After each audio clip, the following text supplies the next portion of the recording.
Ciao Italia! Hello world! My name is James and welcome to another Eurovision reaction video. And today I'm going to air my thoughts on what happened at the grand final of the Eurovision Song Contest 2021, which took place at the Ahoy Arena in the city of Rotterdam, Netherlands. So, what are you waiting for? Let's get to it and start reviewing.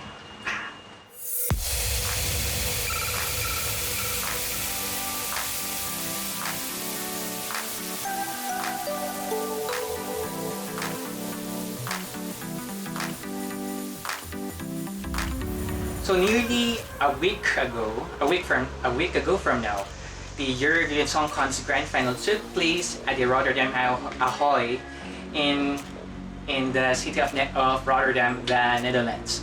26 countries competed, and so much has happened. It was quite a really good show. It was a great show.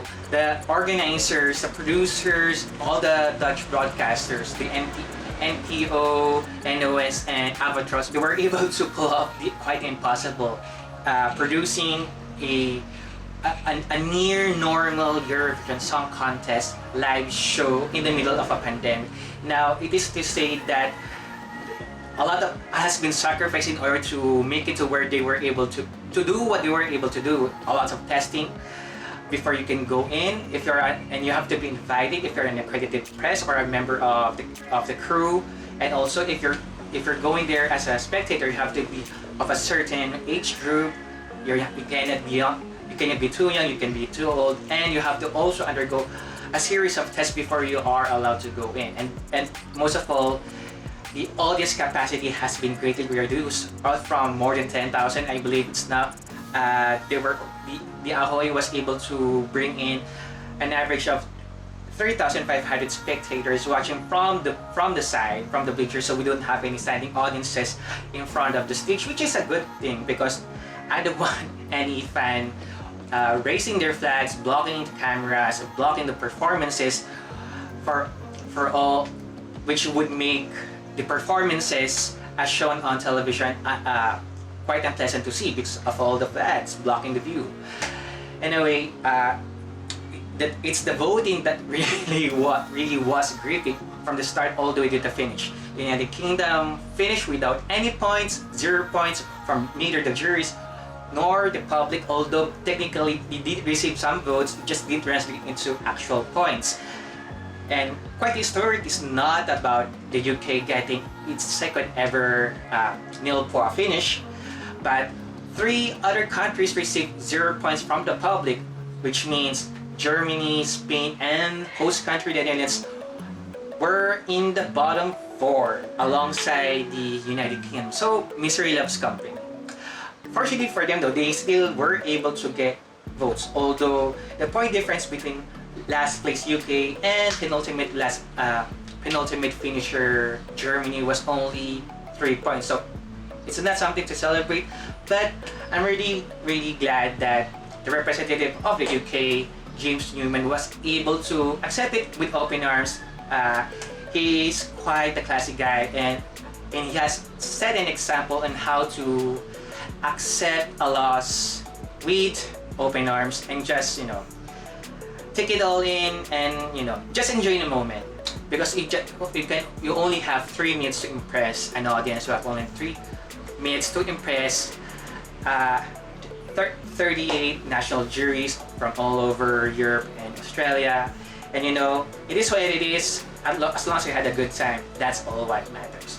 Now I'm really happy because of how the actual results came in. The winner, it was really a close call between several countries. I thought I really didn't have a clear winner by that point.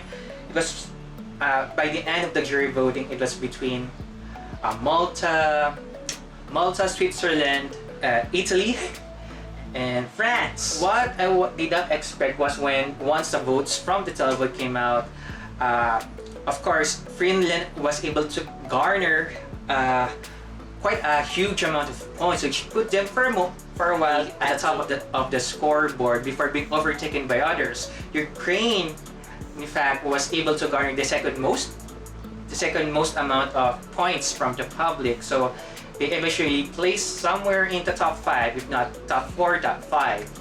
Iceland, despite the challenges the delegation faced with Daddy Fry and Og Gagna Magnet being unable to perform live in front of a live audience because one of their members tested positive, they were still able to finish quite high, also in the top 5, despite their performance being just being a recorded footage from their rehearsal. And last but not the least, two big five countries making up the top 2 plus Switzerland, which joins them in as a third place finisher. Three Romance language entries make up the top 3, which is quite historic in a sense that we haven't had an all 3 non-English top 3 for nearly close to 30 years. The last time was back in 1995. So that was quite epic in itself. So Switzerland finished 3rd with Tout l'Univers by John Steers. France finished runner-up with Voila as performed by Barbara Pravi. And last but certainly not least, Italy, after 10 years since coming back to the contest, after following a lengthy hiatus, was able to rip all the hard work that they have sowed back from 2011. They received the most amount of points from the public, assuring them of a huge leap over jury winner Switzerland, and they ended up being the winner of this year's Eurovision Song Contest with the song Zide e Buone, Shut Up and Behave by the Italian rock band Måneskin, composed of Damiano, Ethan, Thomas, and Victoria. It was quite epic in its own way. I don't know. I don't know how I could ever react to such epicness, and I really am speechless even up till now. It's just something that you can only experience once you watch the show live. And yeah, for the first time in over 30 years, Italy has won the Eurovision Song Contest anew. It's going to be their 3rd victory overall, and for the 3rd time, the contest will come back to Italy. Of course, we don't have any news of where in Italy which city in Italy is going to host the next contest. It's still too early. It's been barely a week, but for sure, the wheels are already going to turn for the Italian broadcaster RAI.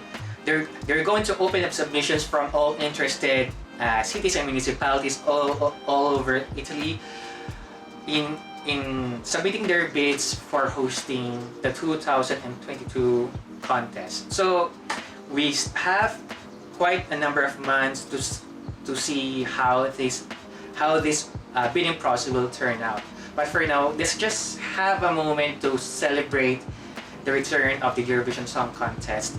It's been over a year since its cancellation. We didn't have a contest last year, but we kind of have a replacement show, Eurovision Shine a Light. We were able to celebrate the songs that were not able to see performed by their artists. It's a good way to put closure to a very, very long 2 years. Following the outbreak that has claimed millions of lives and has affected millions more from all over the world. I personally have my share of tragedy because of this pandemic. I've lost a couple of people that I know, and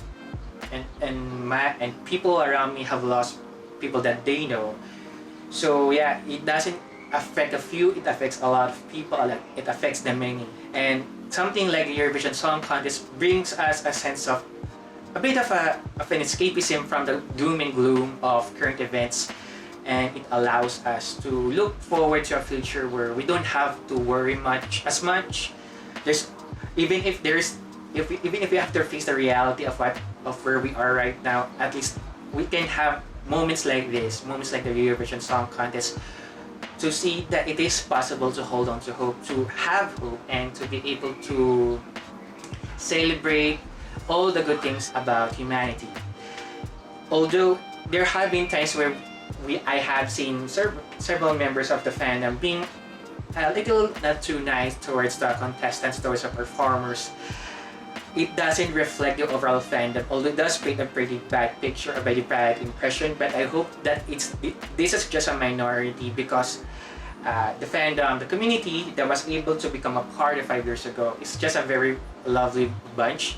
There's so much that we need to learn from each other, being able to, and I believe Eurovision was my window in being able to learn more about the world outside of my outside the walls of my house, outside of my country, where we don't have a contest such as this. And I just got word earlier this week that a spin-off version of the contest is no longer going to happen, which is sad. But on the plus side, an American version is now being made in the United States. It's going to be NBC, which has taken interest more than 20 years ago at the time, has bought the rights to develop their own version alongside a host of producers connected to the contest. And I'm really curious on what an American take of the song contest format is going to look like. But nevertheless, I'm really am excited to see how that turns out. Whew. So that's a lot to take in. Thank you for watching countless hours of me rambling, reacting to a lot of stuff, to a lot of the entries since January. I've been doing this for quite a number of years now, usually from much of the first 6 months of the year, and it's been quite tiring, but the reaction, the feedback I've been getting has been quite rewarding.